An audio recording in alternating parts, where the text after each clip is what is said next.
YCP హయాంలో జరిగినటువంటి liquor స్కామ్కు సంబంధించి తీగలాగితే డొంక కదులుతూనే ఉంది. ఇప్పటికే అనేక మంది వైసీపీ కీలక నేతలతో పాటు అధికారులు అందరూ కూడా జైలు పాలైన సంగతి మనందరికీ తెలిసిందే.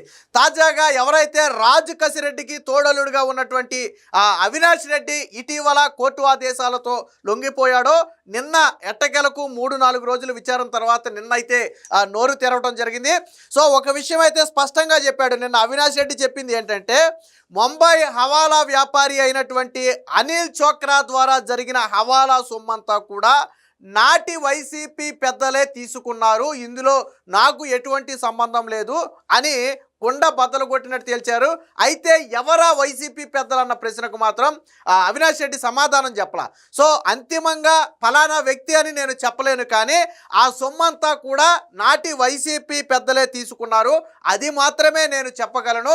వాస్తవానికి ఈ కేసులో నేను మొదట్లోనే తప్పుకున్నాను, నాకు దీనికి ఎటువంటి సంబంధం లేదు. మొత్తం కర్త కర్మ క్రియగా మొత్తం నడిపినటువంటి వ్యక్తి రాజు కసిరెడ్డి. సో ఇందులో ఏదైనా పాపం పుణ్యం రెండూ కూడా రాజు కసిరెడ్డికే తెలుసు తప్ప నాకు మాత్రం తెలియదని చెప్పి చెప్పడం జరిగింది. మరి పోలీసులు కూడా అడిగారు, నీకేమీ తెలియనప్పుడు నువ్వెందుకు దేశం వదిలి పారిపోయావు అంటే, దానికి కూడా రాజు కసిరెడ్డే తనను దేశం వదిలి పారిపోవాలని సూచించినట్టుగా నిన్న అవినాష్ రెడ్డి అయితే ఒప్పుకోవడం జరిగింది. సో ఇవన్నీ కూడా సిట్ అధికారులు అయితే స్టేట్మెంట్ అయితే రికార్డ్ చేయడం జరిగింది. సో మొత్తంగా ఒక విషయం అయితే బట్టబయలయ్యింది. హవాలా సొమ్ము ఏదైతే 3,500 కోట్ల రూపాయల స్కామ్ అని మనం మాట్లాడుతున్నామో, ఈ మొత్తాన్ని హవాలా మార్గంలో తరలించారో అది మొత్తం కూడా నాటి వైసీపీ పెద్దలకే చేరింది. ఆ వైసీపీ పెద్దలంటే ఎవరు?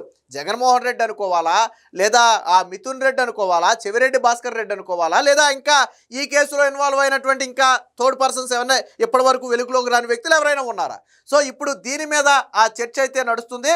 సో మొత్తంగా ఒక విషయం మాత్రం స్పష్టంగా అర్థమవుతుంది. సో హవాలా మార్గం ద్వారా సొమ్ము దేశం దాటి వెళ్ళిన మాట వాస్తవం, దానిలో వైసీపీ పెద్దల హస్తం ఉన్నమాట వాస్తవం, అన్నిటికీ మించి లిక్కర్ స్కాము జరిగిందనేది వాస్తవం. స్వయంగా అవినాష్ రెడ్డి ఒప్పుకున్నాడు, స్కాము 100కు 100% జరిగిందని చెప్పి అవినాష్ రెడ్డి ఒప్పుకున్నాడు. విషయం ఏంటంటే, అవినాష్ రెడ్డి చెప్పింది ఏంటంటే, నేను నా సోదరుడు బేసిక్గా మేము హైదరాబాద్లో లిక్కర్ వ్యాపారం చేసుకునే వాళ్ళం. తరువాత ఆంధ్రప్రదేశ్లో వైసీపీ ప్రభుత్వం వచ్చిన తర్వాత రాజు కసిరెడ్డే ఈ మొత్తం వ్యవహారాలు చూస్తున్నాడని మాకు ఇతరుల ద్వారా తెలిసింది.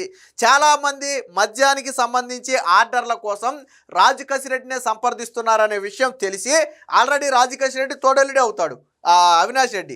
సో విషయం తెలిసి మేమేం చేసామంటే, రాజు కసిరెడ్డిని వెళ్ళి అడిగాం, మేము కూడా ఒక కంపెనీ పెడతాము, ఆ కంపెనీకి ఆర్డర్లు ఇస్తాను అంటే నేను ఒక కంపెనీ ఏర్పాటు చేసుకుంటానని చెప్పి రాజు కసిరెడ్డిని అడిగితే, రాజు కసిరెడ్డి అందుకు అంగీకరిస్తే ఆదాన్ అనే ఒక కంపెనీని ఏర్పాటు చేశారు. సో ఈ ఆదాన్ అనే కంపెనీలో అవినాష్ రెడ్డి పెట్టుబడి అంతా కేవలం ₹1,00,000 మాత్రమే. కానీ 60 కోట్లు పెట్టుబడి పెట్టిన వ్యక్తి ఎవరు? విజయసాయిరెడ్డికి బంధువు అయినటువంటి శరత్ చంద్రారెడ్డి. సో ఆయన ఇందులో 60 కోట్ల రూపాయలు పెట్టుబడి పెట్టాడు. సో అవినాష్ రెడ్డి చెప్పే దాని ప్రకారం ఏంటంటే, తర్వాత రాజు కసిరెడ్డికి శరత్ చంద్రారెడ్డికి మధ్య వాటాల్లో విభేదాలు వచ్చాయి. వాస్తవానికి అవినాష్ రెడ్డి చెప్పేది ఏంటంటే, 60 కోట్లు శరత్ చంద్రారెడ్డి పెట్టిన తర్వాత మమ్మల్ని పట్టించుకోవడం మానేశారు, ఎందుకంటే వీళ్ళ పెట్టుబడి అందులో ఏమీ లేదు, పెద్దగా జస్ట్ స్థాపించడం వరకే వీళ్ళ పనిగా ఉంది.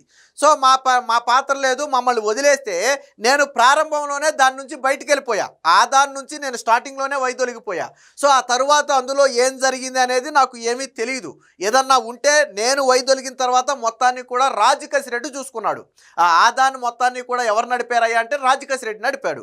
సో అందులో ఏం జరిగింది అనేది రాజు కసిరెడ్డికి తెలుసు తప్ప నాకు మాత్రం ఏం తెలియదని చెప్పి నిన్న అవినాష్ అయితే చెప్పడం జరిగింది. సో దీనికి సంబంధించిన ఒక వార్త కూడా వచ్చింది, ఒకసారి చూద్దాం. మనీ లాండరింగ్ చేసిన సొత్తంతా నాటి ప్రభుత్వ పెద్దలదే, ముంబాయి హవాలా వ్యాపారి అనిల్ చోక్రా వెనుక ఉన్నది వారే, అంతిమ లబ్ధిదారుడెవరో నాకు తెలియదు, ఆదాన్ ద్వారా జరిగిన అక్రమాలన్నిటికీ రాజు కసిరెడ్డే బాధ్యుడు, మొదట్లోనే నేను తప్పుకున్న సిట్ విచారణలో ముప్పిడి అవినాష్ రెడ్డి. అంటే వాస్తవానికి గత 2-3 రోజుల నుంచి నోరు విప్పకుండా తప్పించుకు తిరుగుతున్నటువంటి అవినాష్ రెడ్డి మాత్రం నిన్న తప్పని పరిస్థితుల్లో సిట్టు ముందైతే నోరు విప్పాడు. ఒక విషయం స్పష్టంగా చెప్పాడు. సో ఈ మనీ లాండరింగ్ చేసిన సొత్తంతా కూడా నాటి వైసీపీ పెద్దలే. మీకు ప్రభుత్వంలో పెద్దలంటే ఈ పాటికి ఎవరో అర్థమయ్యే ఉంటుంది. సో అతనైతే నోటితో పేరు చెప్పలేదు, కానీ తర్వాత దీన్ని సిట్ అధికారులు బయటకు లాగుతారు అనుకోండి. సో నాటి వైసీపీ పెద్దలే. రెండోది, ఈ ముంబాయి వ్యాపారి అనిల్ చోక్రా ఏ A49గా ఉన్నాడు ఈ కేసులో. సో అసలు ఈ లిక్కర్ స్కామ్కు వచ్చినటువంటి ఏదైతే క్యాష్ రూపంలో వసూలు చేసిన సొమ్ము ఉందో దాన్ని మొత్తాన్ని కూడా మనీ లాండరింగ్ చేసినటువంటి వ్యక్తే ఈ అనిల్ చోక్రా. సో ఈ అనిల్ చోక్రా వెనక ఉన్నది కూడా వాళ్లే. ఎవరైతే ఈ ఫైనల్గా సొత్తు తీసుకున్నారో వాళ్లే ఈ అనిల్ చోక్రా వెనక కూడా ఉన్నారు. సో అదే విషయాన్ని నిన్న ముప్పిడి అవినాష్ అయితే చెప్పడం జరిగింది. ముంబైకి చెందిన హవాలా వ్యాపారి అనిల్ చోక్రా ద్వారా మనీ లాండరింగ్ చేయించిన ముడుపుల సొత్తంతా నాటి వైసీపీ అంటే ఇక్కడ వైకాపా అంటే నాటి ప్రభుత్వ పెద్దలదేనని తెలుసు, కానీ అంతిమ లబ్ధిదారుడు ఎవరో నాకు తెలియదు అని చెప్పి అవినాష్ రెడ్డి చెప్పాడు. సో రాజకేశ్ రెడ్డికి ఇతనికి మధ్య ఉన్న సంబంధం ఏంటంటే వీళ్ళిద్దరూ తోడల్లుళ్ళు. సో ఈ విచారణ నేను చెప్పాడు, హవాలా మనీ లాండరింగ్ వ్యవహారాల్లో అనిల్ చోక్రా బృందం ఆరితేరిందని, వారికి పెద్ద వ్యక్తులతో నేరుగా సంబంధాలు ఉన్నాయని చెప్పినట్టు తెలిసింది. ఇటీవల అరెస్ట్ అయిన ముప్పిడి అవినాష్ రెడ్డిని సిట్ అధికారులు సోమవారం కస్టడీలోకి తీసుకుని విచారించారు. ఉదయం 10 గంటల నుంచి సాయంత్రం 5 గంటల వరకు అంటే దాదాపుగా 7 గంటల పాటు 80కి పైగా ప్రశ్నలు వేసి అవినాష్ రెడ్డిని అయితే ప్రశ్నించడం జరిగింది. సో ఈ మద్యం కుంభకోణంలో రాజకేశ్ రెడ్డి కీలకంగా వ్యవహరించారని, కూటమి ప్రభుత్వం ఏర్పాటైన తర్వాత కేసు దర్యాప్తు ముమ్మరం చేయడంతో తనను విదేశాలకు పంపించింది కూడా ఆయనేనని సిట్ అధికారులతో ఆయన చెప్పినట్లుగా తెలిసింది. సో ఇదే మాట సుప్రీంకోర్టు కూడా చెప్పింది. సుప్రీంకోర్టు కూడా ఏం చెప్పింది, రాజకేశ్ రెడ్డి నాకు బెయిల్ ఇమ్మని చెప్పి సుప్రీంకోర్టులో పిటిషన్ వేస్తే ఎవరని చెప్పింది. ఎవరని చెప్పటమే కాకుండా ముందు మీరు పారిపోమ్మని పంపించిన అవినాష్ రెడ్డిని రాష్ట్రానికి తీసుకురండి, లొంగిపోమ్మనండి, అప్పుడు మీ బెయిల్ అంశాన్ని పరిశీలిద్దాం. ఎందుకంటే ఆ అవినాష్ రెడ్డిని దేశం దాటి పారిపోయేలా చేసింది రాజకేశ్ రెడ్డే కాబట్టి ఆయనే తిరిగి తీసుకురావాలని చెప్పి రాజకేశ్ రెడ్డి లాయర్కి గతంలోనే హైకోర్టు వార్నింగ్ ఇచ్చింది.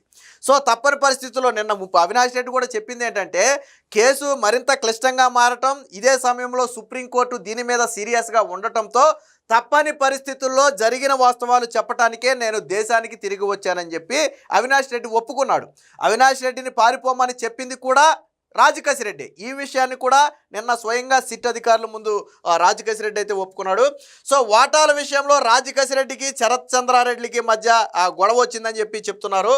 నేను నా సోదరుడు ముప్పుడి అనిరుద్ రెడ్డి కలిసి హైదరాబాద్లో మద్యం వ్యాపారం నడిపేవాళ్ళం. సో 2019లో వైకాపా అధికారంలోకి వచ్చిన తర్వాత ఏపీలో మద్యం విధానానికి సంబంధించిన వ్యవహారాలన్నీ రాజకేశ్ రెడ్డే చూస్తున్నారని మాకు తెలిసింది. సో మద్యం సరఫరా ఆర్డర్ల కోసం పలువురు ఆయన్నే కలుస్తున్నారని తెలియడంతో వీళ్ళు వెళ్ళి కలిసినట్టుగా చెప్పారు. దీని కంటిన్యూషన్ ఉంది, ఒకసారి చూద్దాం. దీంతో నేను ఓ సంస్థ ఏర్పాటు చేస్తానని ఆర్డర్లు ఇవ్వాలని రాజకేశ్ రెడ్డిని కోరా. ఆయన అంగీకరించడంతో ఆదాన్ డిస్టిలరీ ఏర్పాటు చేశాం. అందులో ₹1,00,000 పెట్టుబడి పెట్టా. నా సోదరుడు అనిరుద్ రెడ్డి డైరెక్టర్గా ఉన్నాడు. తర్వాత అరబిందో సంస్థకు చెందిన పినాక శరత్ చంద్రారెడ్డి ఆదాన్లో 60 కోట్ల పెట్టుబడి పెట్టారు. ఎస్పీవై డిస్టిలరీస్ సహా పలు డిస్టిలరీలను సబ్లీజుకు తీసుకుని పలు బ్రాండ్లు తయారు చేసి ఏపీఎస్బీసీఎల్కు అమ్మేవాళ్ళం. భారీగా ఆర్డర్లు కూడా వచ్చేవి. కొన్నాళ్ల తర్వాత ఈ వాటాల వ్యవహారంలో శరత్ చంద్రారెడ్డి రాజకేశ్ రెడ్డి మధ్య పెద్ద గొడవ జరిగింది. రాజకేశ్ రెడ్డి నన్ను లెక్క చేయడమే మానేశారు. మేము ఆదాన్ వ్యవహారాల నుంచి పూర్తిగా తప్పుకున్నాం. అప్పటి నుంచి అన్ని రాజకేశ్ రెడ్డి చూసుకున్నారు. అందులో ఏవైనా అక్రమాలు జరుగుంటే ఆయన మాత్రమే బాధ్యుడు, నాకైతే ఏమీ సంబంధం లేదని చెప్పి చెప్పడం జరిగింది.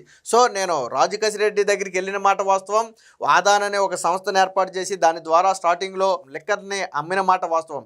కానీ తరువాత వారిద్దరికీ మధ్య వచ్చినటువంటి గొడవలో మమ్మల్ని లెక్క చేయటం లేదని చెప్పి ఇక్కడుంటే మేము నష్టపోతామని తెలిసే నేను ఆదాన్ నుంచి స్టార్టింగ్లోనే వైదొలిగాను. నేను తప్పుకున్న తర్వాత ఆదాన్ మొత్తాన్ని టేక్ ఓవర్ చేసి నడిపినటువంటి వ్యక్తి రాజకేశ్ రెడ్డి. సో ఆ తర్వాత జరిగినటువంటి అక్రమాలు ఏవైనా ఉంటే దానికి రాజకేశ్ రెడ్డే బాధ్యుడు తప్ప నేను మాత్రం బాధ్యుడిని కాదని చెప్పి చెప్పినట్టుగా తెలుస్తుంది. సో నాటి ప్రభుత్వ పెద్దలే రాజకేశ్ రెడ్డితో చేయించారేమో నాకైతే తెలియదు అని చెప్పి ఇక్కడ ఒక విషయం చెప్పాడు. అసలు రాజకేశ్ రెడ్డికి ఏంత అవసరం ఇలాగా కంపెనీలు ఏర్పాటు చేసి హవాలా మార్గంలో నడిపి ఎందుకు ఇంత రాజకేశ్ రెడ్డికి అవసరం అంటే నిన్న అవినాష్ రెడ్డి చెప్పింది ఏంటంటే ఏమో ప్రభుత్వ పెద్దలే రాజకేశ్ రెడ్డితో చేయించారేమో, ఎవరో ఒకరితో చేయించాలి కాబట్టి రాజకేశ్ రెడ్డిని ఎంచుకున్నారేమో, నాకైతే తెలియదని చెప్పి చెప్పడం జరిగింది. మనీ లాండరింగ్లో నా పాత్ర ఏమీ లేదు. ప్యాకేజింగ్, లాజిస్టిక్స్ సహా ఇతర కార్యకలాపాలు అందిస్తామనే ముసుగులో డొల్ల కంపెనీలు ఏర్పాటు చేసింది. వాటి నుంచి ఎలాంటి సరుకులు కొనకుండానే సేవలు పొందకుండానే కొన్నట్లు నకిలీ ఇన్వాయిస్లు సృష్టించి ముడుపుల సొత్తు మళ్లించుకున్నది రాజకేశ్ రెడ్డి. ఈ అక్రమాల గుట్టు బయటకు రాకుండా నకిలీ ఇన్వాయిస్ ఫైల్స్ను, పేమెంట్ రికార్డులను ఎప్పటికప్పుడు తొలగిస్తూ ఆడిట్ ట్రయల్స్ ధ్వంసం చేసింది కూడా వారే. అంతకు మించి నాకేం తెలియదు. రాజకేశ్ రెడ్డి నాడి ప్రభుత్వ పెద్దల తరపునే ఇవన్నీ చేశారనుకుంటా. మద్యం కుంభకోణం కేసు దర్యాప్తు ముమ్మరం కావటం, రాజకేశ్ రెడ్డి నన్ను విదేశాలకు పారిపోవాలని సూచించారు. అయితే సమస్య తీవ్రమవుతుండటం, సుప్రీంకోర్టు ఆదేశించడంతో తప్పని పరిస్థితుల్లో నేను భారత్కు వచ్చాను తప్ప నాకు తెలిసింది కేవలం ఆదాన్లో స్టార్టింగ్లో నేను పార్ట్నర్గా ఉండటమే తప్ప తర్వాత నాకేమీ తెలియదని చెప్పాడు. మొత్తంగా ఇక్కడ 2-3 విషయాలు స్పష్టమవుతుంది. ఒకటి, అక్రమంగా లిక్కర్ను సరఫరా చేశారు, ఇందులో అవినీతి జరిగిందనేది ఒకటి.